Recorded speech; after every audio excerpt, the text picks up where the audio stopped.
ॐ अज्ञानतिमिरान्धस्य ज्ञानाञ्जनशलाकया चक्षुरुन्मिलितं येन तस्मै श्रीगुरवे नमः। वन्देऽहं श्रीगुरो श्रीयुत्पदकमलं श्रीगुरून् वैष्णवांश्च श्रीरूपं साग्रजातं सहगण रघुनाथान्वितं तं सजीवम् साद्वैतं सावधूतं परिजनसहितं कृष्ण चैतन्यदेवं श्रीराधा कृष्णपादान् सहगण ललिता श्रीविशाखान्वितांश्च तमादिदेवं करुणानिधानं तमालवर्णं सुहितावतारम् अपार संसार समुद्र सेतुं भजामहे भागवत स्वरूपम्। हे देव हे दैत हे भुवनैक बंधो हे कृष्ण हे चपल हे करुणैक सिंधु हे नाथ हे रमण हे नयनाभिराम हा हा कदानुभवितासि पदं दृशोर्मे। श्री कृष्ण चैतन्य प्रभो नित्यानंद श्री अद्वैत गदाधर शिव सदी गौरभक्त वृंद। हरे कृष्ण कृष्ण कृष्ण हरे हरे हरे राम राम राम हरे हरे। हरे कृष्णा। सर्वप्रथम मैं अपने गुरुपाद पद ओम विष्णुपाद अष्टोत्तर शत श्री श्रीमद् भक्तिवेदांत माधव गोस्वामी महाराज के चरण कमलों में अनंत कोटि दंडवत प्रणाम ज्ञापन करता हूँ। हम लोग श्रीमद् भागवत पुराण में दशम स्कंध में यमलार्जुन उद्धार का श्रवण कर रहे हैं। 10वें अध्याय में 10वें स्कंध के 10वें अध्याय में भगवान की जब इच्छा हुई यदृच्छया अथवा स्वभाव उनकी भक्ति उन्मुखी सुकृति जागृत हुई तो नारद जी जो हैं उन्होंने देखा कि किस प्रकार नल कुबर और मणिगिरी कुबेर के पुत्र दोनों ही अत्यंत उच्छृंखल हो गए हैं और धन के कारण जो है उनने किसी प्रकार की भी लज्जा इत्यादि नहीं रही है उनके अंदर। तो नारद जी जो हैं संकल्प करते हैं, विचार करते हैं कि केवल धन ही एकमात्र कारण हो सकता है कि इतने उच्छृंखल इतने उद्दंड हो गए हैं, पाप कर रहे हैं। क्योंकि वहां पर कैलाश पर्वत के पास जो उनका उपवन है वहां पर वो नग्न होकर स्नान कर रहे हैं अप्सराओं के साथ और वस्त्र भी धारण नहीं किए नारद जी को देखकर। तो ये एक अत्यंत मदांध व्यक्ति के भांति उन्होंने आचरण किया, मदिरा पी हुई है उन्होंने। तो नारद जी का कहना है कि धन के कारण ही हम जो हैं सारे पाप कर्म करते हैं। द्यूत जुआ खेलना, स्त्री गमन करना, मदिरा पीना, मांस भक्षण करना, जीव हत्या करना, ये सब क्योंकि धन हमको बड़ा निर्दयी बना देता है। तो इसका एक ही उपचार है कि इसके धन का निवारण कर दिया जाए। अन्यथा तो ये व्यक्ति जो क्या करेगा, अपने को ही धन के अभिमान में ही और सबकी अवज्ञा करेगा, प्राणी मात्र से द्रोह करेगा, हिंसा करेगा, अलग अलग प्रकार के असत कार्य करेगा। असत कार्य 3 प्रकार से होते हैं, तन मन और वचन। तो वचन मतलब किसी से अपशब्द कह देना गाली से, मन से अनिष्ट सोचना किसी का, और तन से किसी को पिटाई कर देना, इस प्रकार से। और यही कार्य जो है तन मन और वचन के द्वारा सत्कर्म भी हो सकते हैं, किसी की सहायता करना, मन से कल्याण के विषय में सोचना, उसको उपदेश देना। तो इस प्रकार से 2 प्रकार के जो जीव हैं, भगवत विमुख और भगवत उन्मुख। जो भगवत उन्मुख हैं वो हैं वैष्णव। 2 प्रकार के जीव हैं, भगवत विमुख हैं और या भगवत उन्मुख हैं। जिनको भगवत उन्मुख हैं उनको कहा जाता है दैव, और दूसरे असुर। तो कर्मी, ज्ञानी, योगी इत्यादि ये सब आसुरिक वृत्ति वाले हैं भगवत विमुख होने के कारण। यदि भगवान को नहीं मानते हैं तो अवैष्णव हैं, अभक्त कहा जाएगा उनको। तो इस प्रकार का जो भगवत विमुख व्यक्ति है वही पाप करता है। और भक्ति मार्ग में जो है वो भी यदि पाप करता है तो उसका पाप तो और भी बड़ा कहलाता है। उसको पाप को कहते हैं अपराध। पाप का मतलब है सामान्य जीव के प्रति जो हम तन मन वचन से हिंसा करते हैं वो पाप है।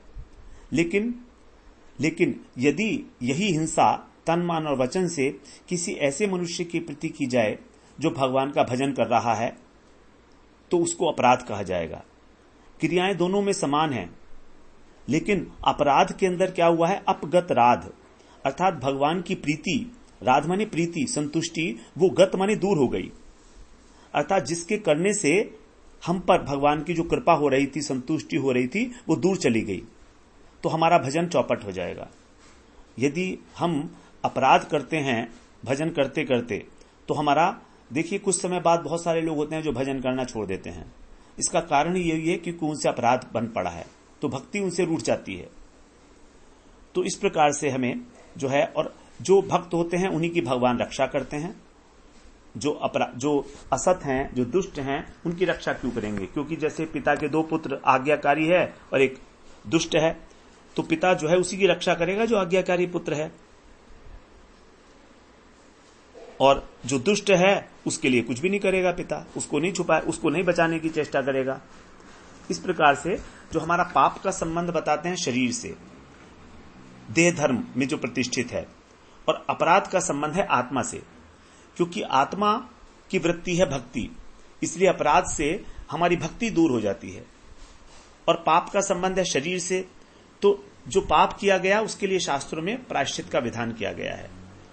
पाप से भक्ति का कोई लेना देना नहीं है, सिर्फ पाप जो सामान्य व्यक्ति के लिए किया जा रहा है। तो यही, क्योंकि हमें तो मालूम नहीं है कौन व्यक्ति भजन कर रहा है कौन नहीं कर रहा है, तो हमें यही सोचना चाहिए कि हमें पाप करना ही नहीं है, क्योंकि वो पाप है कि अपराध हमें पता कैसे लगेगा यदि हम जानते नहीं कि वो व्यक्ति कौन है। हो सकता है वो बहुत भजन करता हो, हम ना जानते हो। तो इस प्रकार से भजन करने वाले व्यक्ति को कभी भी जो है बड़ी सावधानी की आवश्यकता होती है इस चीज में। तो फिर क्या करें? भगवान कहते हैं कि क्या करें, जो कुछ भी करना है भगवान के लिए करो, भगवान के लिए करो, अपने शरीर से, अपने मन से और अपनी वाणी से। हम तो भगवान के नौकर हैं, इस भाव को नित्य अपने हृदय के अंदर धारण करके जब हम करते हैं, मेरा परिवार, मेरा घर, मेरा सब कुछ भगवान का है। क्योंकि यदि जीवित हैं तो कुछ ना कुछ पाप तो करते ही हैं, प्रत्येक व्यक्ति करता है, करना ही पड़ेगा।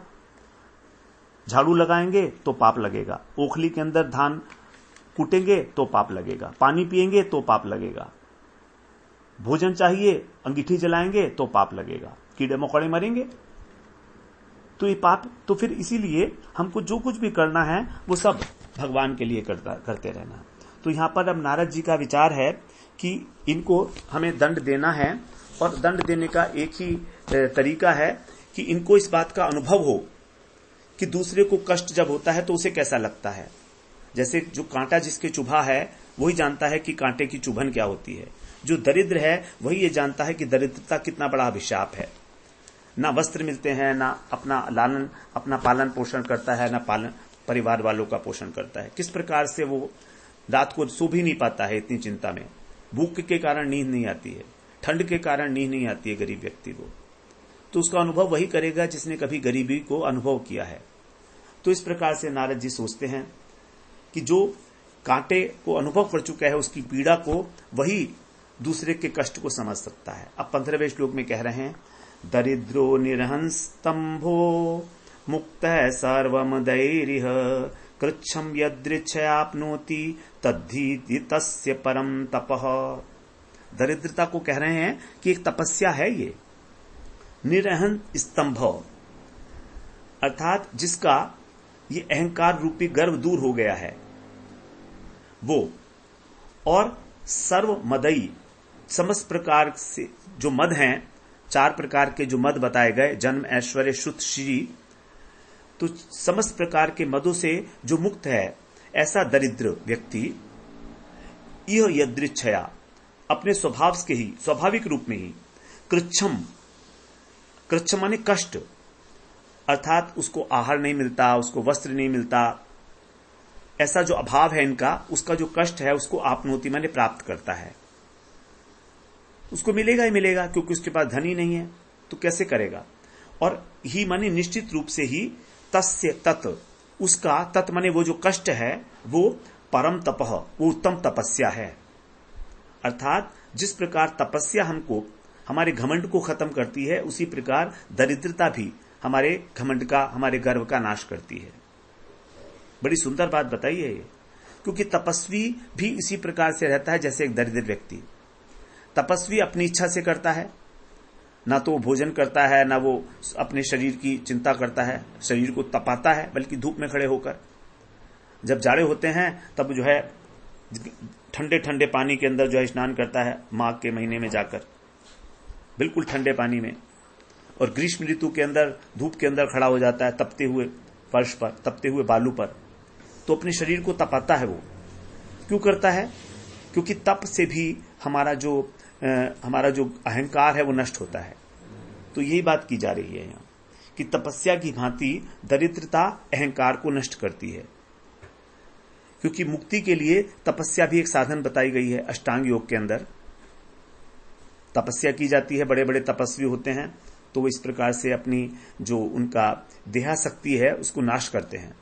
उनके शरीर को जो है किसी प्रकार का सर्दी और गर्मी का अनुभव ही नहीं होता है। तांस तितिक्षा भारत, जो ज्ञान मार्ग का एक उपाय है तितिक्षा, वही है ये तितिक्षा। तितिक्षा माने सहन करना सर्दी और गर्मी को, जिसको भगवान ने कहा गीता में, तांस तितिक्षा भारत, सुख दुख समता दोनों में। तो ये स्वाभाविक रूप से हो जाती है दरिद्रता में, करनी भी नहीं पड़ती, जबकि तपस्या में करना पड़ता है। तो उसके अंदर क्या है? निरअहं स्तंभ, जो स्तंभ के समान जो है नम्रता, नहीं धन और मान इत्यादि जो हैं, ये कैसे हैं व्यक्ति? इनमें खंबे की तरह हो जाता है, अकड़ू हो जाता है। तो जिसमें इस चीज का अभाव है उस व्यक्ति के कह रहे हैं नम्रता। तो जो नम्र हो चुका है ऐसा व्यक्ति, अर्थात जिसमें अहंकार नहीं रहा है किसी वस्तु के प्रति, उसके लिए कह रहे हैं। तो यहां पर यही बात विशेष रूप से जानने योग्य है कि जो तपस्या, जिस तपस्या को चित्त शुद्धि का साधन बताया गया है, वो एक दरिद्र व्यक्ति को आसानी से मिल जाती है स्वाभाविक रूप से। उसके लिए वो प्रयत्न नहीं करता यदृच्छया। तो जो कष्टमय जीवन है, शरीर कमजोर हो जाएगा तो क्या होगा? अहंकार खत्म हो जाएगा शरीर का। तो तपस्या और दरिद्रता का जो गुण है वो एक सा हो गया।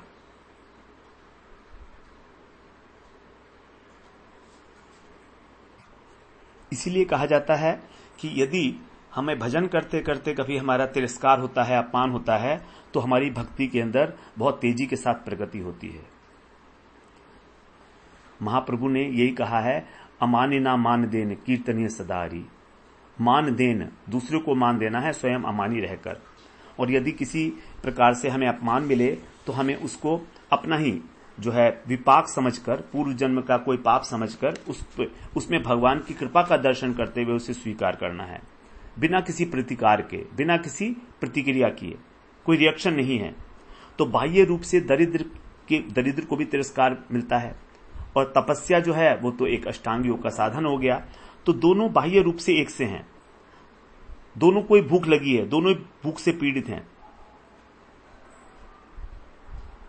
तो जब उसको जो है जब उसको भूख लग रही है तो उसकी इंद्रियां जो है अपने आप उत्तेजना से रहित हो जाएंगी, सूख जाएंगी।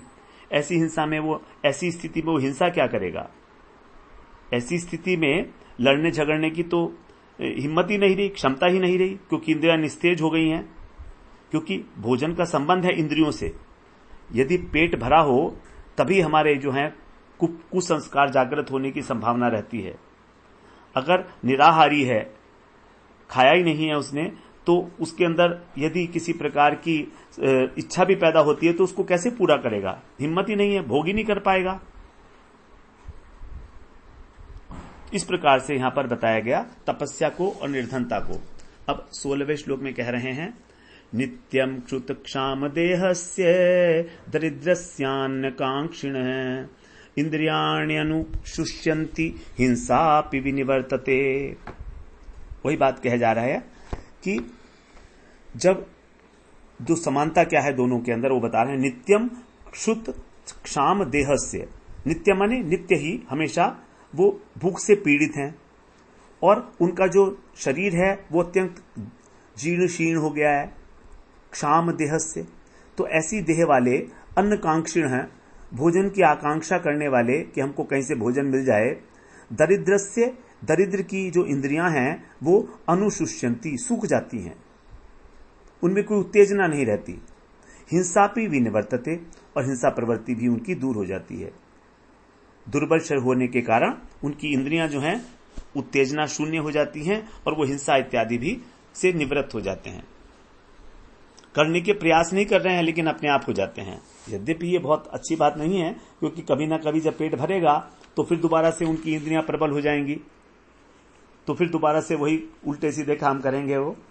लेकिन फिर भी यहां पर एक समता को दिखाने के लिए ही, तपस्या और दरिद्रता की समता को दिखाने के लिए ही ये बात कही जा रही है। तुलनात्मक अध्ययन है ये एक प्रकार से। 17वें श्लोक में कह रहे हैं, दरिद्रस्यैव युज्यन्ते साधवः समदर्शिनः सद्भिक्षिणोति तम तर्षम तत् आरिद्ध विशुद्ध्यति, तत् आराध विशुद्ध्यति। आराध समदर्शिनः अर्थात जो सब प्राणियों के अंदर समभाव को रखने वाले हैं, समदृष्टि हैं, ऐसे साधव, ऐसे महात्मा गण दरिद्रस्य एवं युज्यन्ते, जो दरिद्र व्यक्ति है उससे उसका संग करते हैं, उसके घर जाते हैं। युज्यन्ते उससे जुड़ जाते हैं, उससे जुड़ जाते हैं। सद्भि और साधुओं के संग से तम तर्षम, उसकी जो विषय तृष्णा है वो क्षीणोती, दूर हो जाती है। ततः च आरात, और उससे क्या होता है, आरात माने शीघ्र ही विशुद्धयति, उसका चित्त शुद्ध हो जाता है। देखिए अब दरिद्रता के लाभ, दरिद्रता को साधु संग आसानी से मिल जाता है, क्योंकि साधु उसके घर जाते हैं, साधु उससे मिलना पसंद करते हैं। साधु उससे कभी नहीं मिलेंगे जो अभिमानी है, उससे मिलेंगे ही नहीं वो, क्योंकि उन्हें मालूम है मिलेंगे भी तो कोई फायदा नहीं है। अब क्योंकि दरिद्र व्यक्ति की कामना तो एकमात्र धन की प्राप्ति है, उसका एक ही दोष है, उसके अंदर एक ही कामना रह गई है कि मुझे धन मिल जाए। तो अब जो है उस व्यक्ति को और तो कोई कामना है नहीं। तो इस प्रकार से जो साधु होते हैं वो धनी और निर्धन को बराबर समझने वाले समदर्शी हैं, तो वो दोनों के घर जा सकते हैं क्योंकि समदर्शी हैं। लेकिन फिर भी उनका जो मन है वो निर्धन के प्रति बड़ी सहजता से मिल जाता है, निर्धन के साथ। क्योंकि जो निर्धन व्यक्ति है वो साधु की वंदना करेगा, उससे बातें करेगा। जो धनी है वो तो उनको समय नहीं देगा। ऐसे बहुत सारे लोग हैं जो भागवत कराते हैं और 20-20, 25-25 लाख रुपया खर्च करते हैं, लेकिन जो भागवत करने वाले पंडित जी हैं उनसे कभी आकर मिलते भी नहीं, बस सुबह को एक बार चरण स्पर्श कर दिया और चले गए अपने बिजनेस में। उनको भागवत से कोई लेना देना नहीं है, क्योंकि उनको तो अभिमान है ना। तो वो तो भागवत अपने उद्देश्य की पूर्ति के लिए करा रहे हैं। उन्हें क्या मतलब कोई कौन साधु है कौन नहीं है, ठीक है हो रही है भागवत। तो दरिद्र आदमी, जो अमीर आदमी है वो कभी भी साधु को समय नहीं देगा बात करने के लिए, तो उसका संग कैसे करेगा बेचारा साधु भी, चाहे तो भी नहीं कर सकता, यद्यपि वो समदर्शी है तो भी।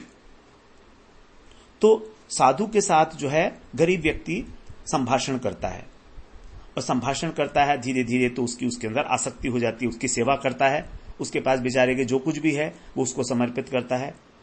लेकिन जो धनी व्यक्ति है वो तो सिर्फ ऑर्डर चला सकता है, अपने नौकरों को बोल दोगा कि महाराज आए हैं इनकी सेवा कर देना भाई, जो इनको चाहिए वो लाकर दे देना, लेकिन खुद कभी नहीं आएगा उनके पास। तो यही बात सोच रहे हैं वो। अब जब साधु संग करेगा वो दरिद्र व्यक्ति, तो धीरे धीरे उसकी जो एकमात्र इच्छा थी कि मैं धन प्राप्त करूं, वो धन की इच्छा भी धीरे धीरे कम हो जाती है। केवल अपने जीवन निर्वाह के लिए ही वो कार्य करता है और बाकी सारा समय फिर वो साधु के बताए हुए उपदेश के ऊपर, मार्ग पर अपना भजन करता है। क्योंकि साधु की यही कृपा है। साधु की कृपा क्या करेगी, हमको भक्ति देने वाली है और हमारी तृष्णा का हरण करने वाली है। जो भक्ति है वो स्वाभाविक रूप से हमारी जो मनोवृत्तियां हैं, हमारी जो विषय भोग की इच्छाएं हैं, उनको नष्ट करती रहती है अपने आप, यदि भक्ति की जाएगी। तो इसका मतलब क्या हुआ कि ये जो सुविधा है, ये जो सुविधा कहें या इसको क्या कहें, ये जो बात है ये उन्हीं के लिए वैलिड है जो कष्ट में हैं, जो कष्ट में हैं, तो स्वाभाविक रूप से जो कष्ट का अनुभव कर रहे हैं, क्योंकि अब वो गरीब हैं इसलिए, तो इसीलिए कहा गया कि कष्ट का अनुभव आवश्यक है। अगर भगवान का भजन करना है, साधु संग करना है, श्रवण कीर्तन करना है, उसके अंदर रुचि उत्पन्न करनी है, तो जीवन में किसी प्रकार के कष्ट का होना आवश्यक है। अथवा दूसरी बात हो सकती है यदृच्छया, भगवान की ऐसी मर्जी हो। दोनों बातें हो सकती हैं। यह नहीं कि बहुत जरूरी है कि जब तक हमें कष्ट नहीं मिलेगा हम भजन नहीं करेंगे, ऐसी बात नहीं है। भगवान की इच्छा हो सकती है, हमारी सुकृति भी हो सकती है। तो कष्ट का अनुभव होना एक बात है, वो भी एक कारण है भजन में रुचि होने का। और दूसरा कारण है भगवान की कृपा, क्योंकि भगवान की कृपा तो जो है निरपेक्ष है, स्वतंत्र है। तो ये दोनों चीजें ऐसी हैं कि प्रारब्ध से नहीं मिलने वाली हैं हमको। यदि हम कहें कि हमारे प्रारब्ध में भक्ति होगी तो कर लेंगे, जब भक्ति है ही नहीं हमारे प्रारब्ध में तो हम क्या करें, ये बात जो है कहनी ठीक नहीं है किसी भी प्रकार से। तो हमें बड़ा सावधानी पूर्वक हमारे जीवन में जो इस प्रकार के क्षण आते हैं, और ऐसा वास्तव कोई नहीं है जिसके जीवन में इस प्रकार के क्षण ना आए हों जहां पर उसको कष्ट का अनुभव ना हुआ हो इस संसार से। ये संसार ऐसा नहीं है कि हमेशा ही हमको सुख देता रहेगा, ऐसा नहीं है ये। बस दरिद्र के लिए सबसे इंपॉर्टेंट बात यही है कि जो समदर्शी साधु हैं अपने आप उसके घर में आ जाते हैं, अपने आप। वो तो कहीं भी जा सकते हैं लेकिन वो उसके घर में आते हैं। और धन दरिद्रता के अंदर दो प्रकार के दोष नहीं है, ऑटोमेटिकली कम हो गए। धन का दोष नहीं है, अभिमान का दोष नहीं है। केवल एक ही दोष कहेंगे यदि हम उसको दोष कहें, और वो है धन मिले, धन की इच्छा। और ये धन की इच्छा जो है ये सद्भि क्षिणोति तत्तम तर्षम। ये जब सत्संग मिलता है, सद्भि साधु का संग मिलता है, तो तब उससे नष्ट हो जाती है। तो केवल गरीब व्यक्ति को एक ही दोष से मुक्त होना है, अब वो है तृष्णा, धन की तृष्णा। लेकिन जो धनी व्यक्ति है उसको तीन प्रकार के उसके अंदर दोष हैं। एक तो धन का मद, अभिमान और दूसरी तृष्णा, तीनों है उसके अंदर। तो धन भी है, अभिमान भी है और तृष्णा भी है। जबकि गरीब व्यक्ति को केवल एक ही प्रॉब्लम है, केवल तृष्णा है उसको धन की, और कोई नहीं है। इसीलिए महात्मा लोग जो हैं वो बिना बुलाए उसके घर में चले जाते हैं। और महात्मा लोगों के लिए तो भगवान के चरणारविंद ही सब कुछ है, और कुछ है ही नहीं। तो बड़ी सुंदर बात यहां पर बताई लॉजिकली। देखिए, हम सोचना पड़ेगा इस विषय में, हमें ये सारी बात चिंतन करने योग्य है हमारे बार बार, कि धन गर्वित व्यक्ति कभी साधु की वंदना नहीं करेगा, कभी चरण नहीं छुएगा। गरीब व्यक्ति रियल साधु संग करता है, चाहे भले कामना वासना है, लेकिन तो भी साधु का संग कर रहा है, साधु का प्रसाद पा रहा है, उच्चिष्ट पा रहा है, उसकी चरणामृत पी रहा है, उसके चरण प्रक्षालन कर रहा है जब वो घर में आया। तो निर्धन का वो साधु का जो स्वभाव झुकाव है वो निर्धन के प्रति होता है। इसीलिए जबकि दोनों का चित्त अशुद्ध है, लेकिन तो भी साधु निर्धन व्यक्ति के साथ जो है जल्दी अपनापन स्थापित कर लेते हैं, क्योंकि उसके साथ बात करता है, उसकी सेवा करता है, अपने जो विचार हैं उनको शेयर करता है, अपनी प्रॉब्लम बताता है। धनी व्यक्ति के पास तो समय ही नहीं है। जब समय नहीं है तो संग क्यों करेगा, वो तो अपनी अरिस्टोक्रेसी के अंदर ही जो है विराजमान रहता है, उसी के अंदर खोया हुआ है। गरीब व्यक्ति साधु को क्यों बुलाता है, इसलिए कि चलो ठीक है साधु आएंगे तो मेरे घर में कुछ खुशहाली आ जाएगी। और धनी व्यक्ति क्यों बुलाता है साधु को, इसलिए बुलाता है कि हमारी परंपरा है भाई, हमारे पिताजी बुलाया करते थे तो चलो ठीक है साधु आ जाएगा, कोई नहीं, अच्छा है, नौकर भी हैं, कोई दिक्कत नहीं है, सब सेवा कर देंगे, उसकी प्रसाद की व्यवस्था सब हो जाएगी, रहने वहने की व्यवस्था हम करा देंगे, आप चिंता मत करो। लेकिन संग जो हो रहा है वास्तव में वो केवल गरीब का हो रहा है। तो इस विषय में जो है कह रहे हैं कि प्रमाण कौन है, ये कुबेर के पुत्र। यहां पर जो बताया कि जो धनी व्यक्ति है वो एक प्रकार से जड़ है, उसकी बुद्धि स्तंभवत, स्तंभ कहा ना, जो धन के घमंड से गर्वित है उसको कहा स्तंभ। स्तंभ क्या होता है? खंबा, मतलब जड़। जड़ और चेतन, चेतना क्या है? किस आधार पर हम कहेंगे कि ये व्यक्ति चेतन है और ये व्यक्ति जड़ है? भगवान की सेवा प्रवृत्ति ही चेतना है। चेतना जो है, आच्छादित चेतन, संकुचित चेतन, मुकुलित चेतन, विकसित चेतन, ये सब हम लोग श्रवण कराए हैं। 5 प्रकार के चेतन होते हैं। आच्छादित चेतन का मतलब है स्थावर, जो पेड़ पौधे हैं उनके अंदर चेतन है लेकिन आच्छादित है। संकुचित मतलब है ना के बराबर, जैसे पशु पक्षी हैं। और मुकुलित माने जो मनुष्य है। अब यहां पर इस मनुष्य में संभावना उत्पन्न हो सकती है कि भगवान की सेवा करे। और विकसित माने अब ये जो है सेवा प्रवृत्ति जागृत हो गई है, साधन की अवस्था। और फिर पूर्ण विकसित मतलब सिद्ध अवस्था। तो 5 प्रकार के चेतन हैं। चेतना का आधार होगा भगवान की सेवा प्रवृत्ति से। किसके अंदर कितनी सेवा प्रवृत्ति है वो उतना ही चेतन है। तो यदि हमारे अंदर सेवा प्रवृत्ति ना के बराबर है तो पशु तुल्य है, और अगर बिल्कुल ही नहीं है तो समझिए आच्छादित चेतन है। तो इस प्रकार से यहां पर बताया गया। स्तंभ का मतलब है जड़, तो ये जड़ता हमारी दूर होगी भगवान की सेवा से। अब आगे बता रहे हैं। अब 18वें श्लोक में, साधु नाम समचित्ता नाम मुकुंद चरणैषिणाम उपेक्षै किम धनस्तंभै रसद्भिर सदाश्रय।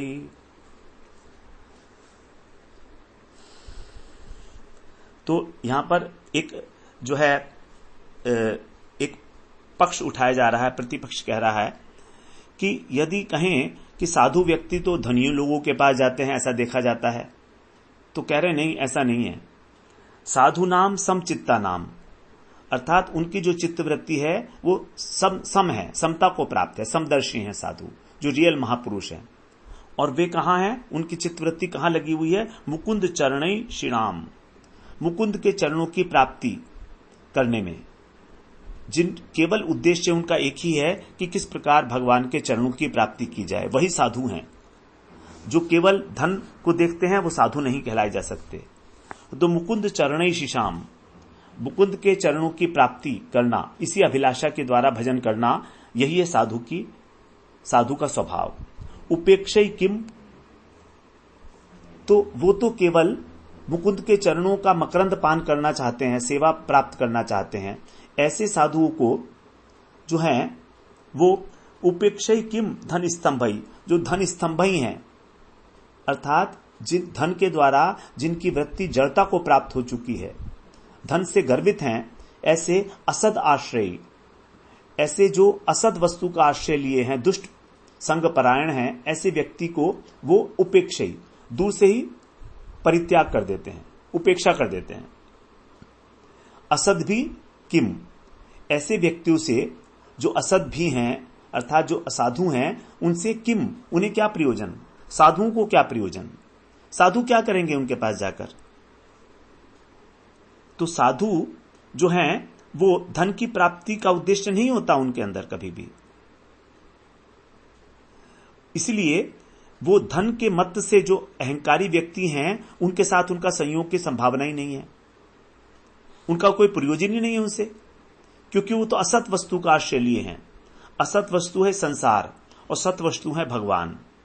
तो जो भगवान के प्रति अपने को समर्पित कर चुका है, वो इस संसार के प्रति समर्पित ऐसे धनाभिमानी व्यक्तियों के प्रति के साथ संग क्यों करेगा? उसको क्या करना है? किम प्रयोजन? किम का मतलब है उसका क्या प्रयोजन ऐसे दुष्ट लोगों से?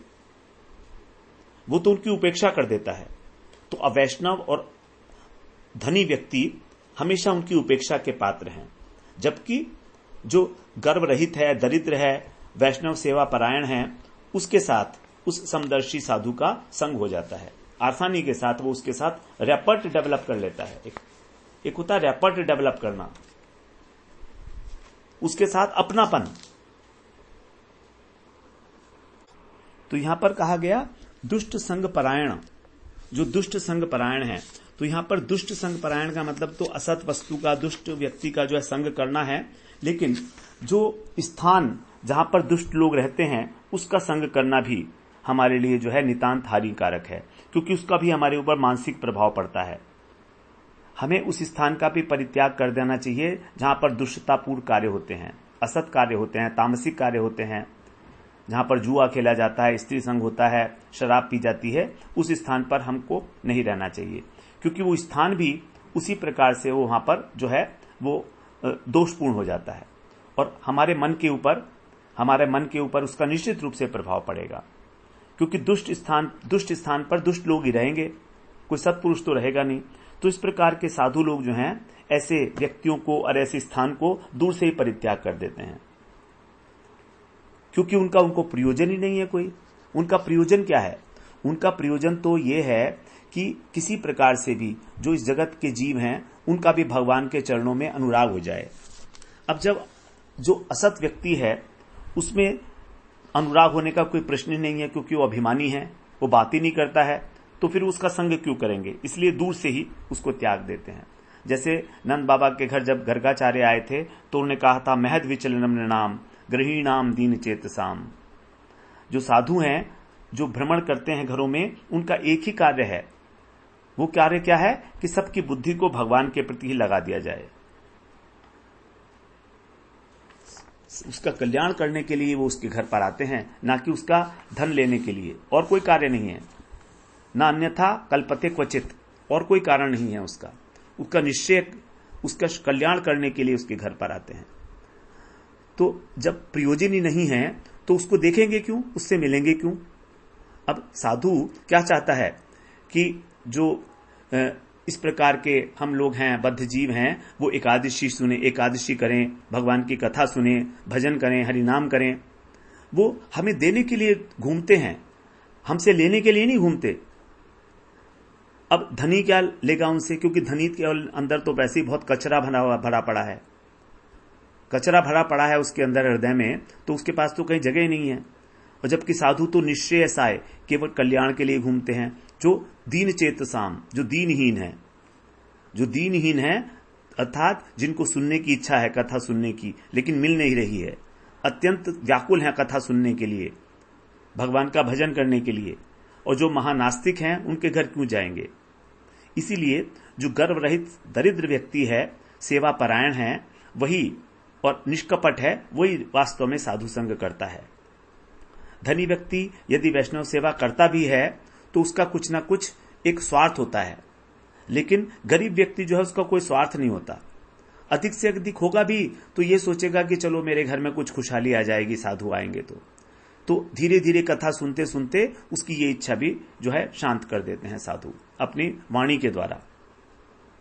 तो इसीलिए साधु वहीं पर जाएंगे जिन्होंने सत्का आश्रय लिया है, जहां पर भाव की समानता है।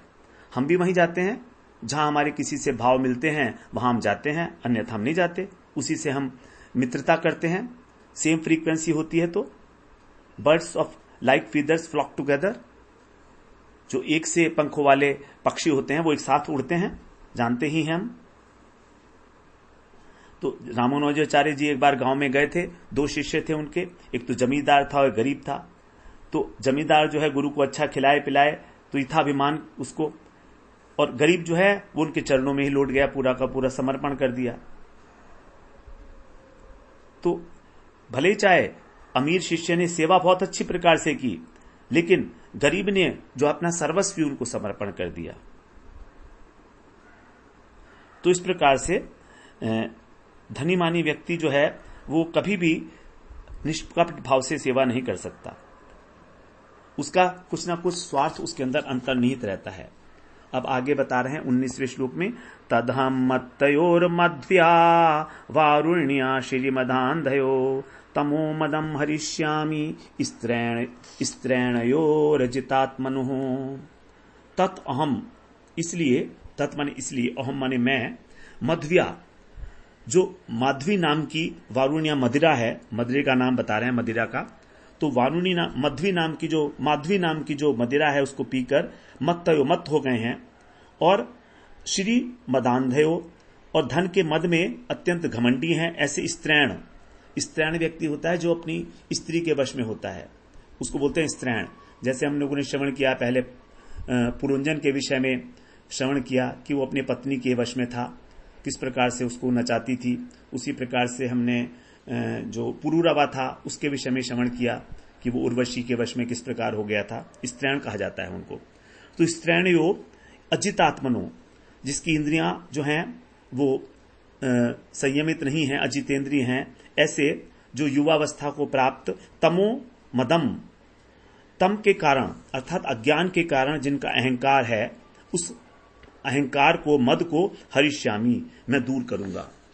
अब यहां पर देवर्षि नारद जो है संकल्प कर रहे हैं कि मैं क्या चिकित्सा करूं इनकी, जिन्होंने वारुणी नाम की मदिरा पी हुई है, विषयों से अंधे हुए में हैं, स्त्री लंपट हैं, अजितेंद्रिय हैं, इनको इतना अज्ञान है, इसको मद को मैं दूर करूंगा।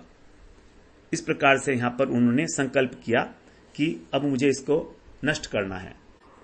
तो सबसे पहले तो ये युवा हैं, दूसरे इनके पास इतना धन है, अपने को मालिक बने बैठे हैं, जबकि वास्तविक मालिक भगवान है, तो भी उसको अपने माने बैठे हैं, तो उस मद से अंधे हुए हुए हैं। तीसरे ऊपर से जो है वारुणी पिए हुए हैं, जो मधु से बनती है, इसलिए कहा माधवी। तो वारुणी पिए हुए हैं, शराब पिए हुए हैं, और उस पर भी स्त्रियों के साथ है, स्त्री लंपट हैं। चारों के चारों जितने भी वो हो सकते थे दोष, सारे के सारे इनके ऊपर हो रहे हैं। तो अब इलाज करने के लिए, इनके अभिमान जनित मद को नष्ट करने के लिए 4 श्लोकों में मद दूर करेंगे। अब बता रहे हैं आगे 20वें श्लोक में, 20, 21, 22 तीनों एक साथ पढ़ेंगे, फिर इसका चर्चा बाद में 20वां पढ़ेंगे।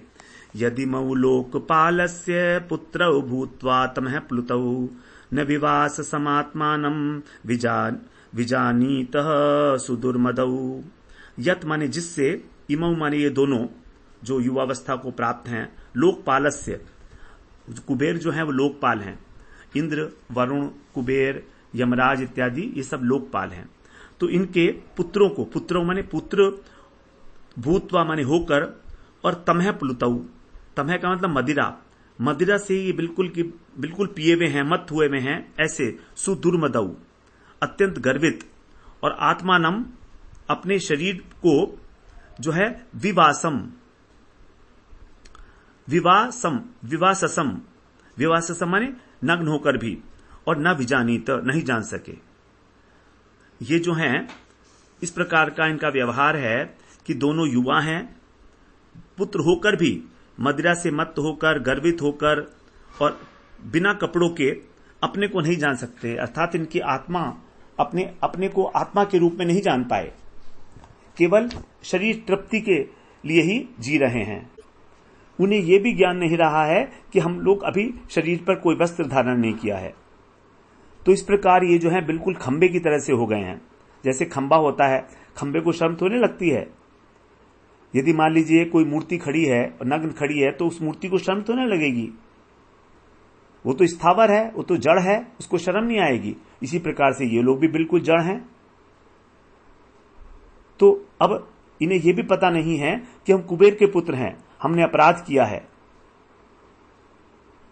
तो इसी प्रकार जो है हम भी ये भूल गए हैं कि हम कौन हैं। यदि हमें स्मरण हो जाए कि हमारी भूल क्या है, तो फिर हम विषयों में लिप्त नहीं हो सकते। हमें स्मरण नहीं है कि हम हैं कौन, हमें अपना ज्ञान ही नहीं है। एक जड़ व्यक्ति की भांति जो है विषय भोगों के अंदर लिप्त हैं लगातार। तो अनेक प्रकार के जो विषय भोग करे जा रहे हैं जीवन में, और मालूम ही नहीं है। तो प्राणी 2 प्रकार के होते हैं, स्थावर और जंगम। स्थावर मतलब जो स्थिर रहते हैं, पेड़ पौधे पर्वत, और जंगम मतलब जो चलते फिरते हैं। तो पहले पर्वत भी जो हमें चेतना होती थी, बढ़ते थे, वे उड़ते भी थे। जैसे मैनाक पर्वत जो है इंद्र के डर से समुद्र में छिप गया था। विंध्याचल पर्वत को भी अभिमान हो गया था, सूर्य की जो है परिक्रमा करता है सुमेरु, तो इस प्रकार ये भी बढ़ने लगा कि मैं सूर्य का रास्ता रोक लूंगा। सूर्य अगस्त ऋषि के पास गए, अगस्त ऋषि जो है उसे मार्ग में मिले, तो प्रणाम किया विंध्याचल ने झुककर। तो अगस्त ऋषि ने कहा कि ठीक है, तुम ऐसे ही झुको रहो जब तक मैं ना आऊं, और वे लौटकर आए ही नहीं। तब से जो है विंध्याचल ने बढ़ना बंद किया है। तो ये जो स्थावर योनि है, यह है आच्छादित चेतन, अर्थात इनमें चेतना तो है लेकिन प्रतीत नहीं होती। फिर इसके ऊपर आती है संकुचित चेतन, अर्थात चेतना दिखती है लेकिन बहुत कम है। दर्द होता है तो चिल्लाते हैं, लेकिन अपने भावों को प्रकट नहीं कर सकते, ये हैं पशु पक्षी। फिर मुकुलित हैं, जो आधे पशु की तरह से हैं और आधे मनुष्य की तरीके से हैं। इनमें संभावना है कि चेतना का पूर्ण विकास हो सकता है, लेकिन अभी कली के रूप में है, एक संभावना मात्र है। और विकसित मतलब जो साधन कर रहे हैं अपनी चेतना को ऊपर उठाने के लिए, और पूर्ण विकसित जो सिद्धि प्राप्त कर लिए हैं। इस प्रकार ये 5 प्रकार के चेतन हैं। अब इसके अंदर हम लोग आगे चर्चा करेंगे अगले सत्र में 21वें श्लोक से। वांछा कल्पतरुभ्यश्च कृपा सिन्धुभ्येव च पतितानां पावनेभ्यो वैष्णवेभ्यो नमो नमः।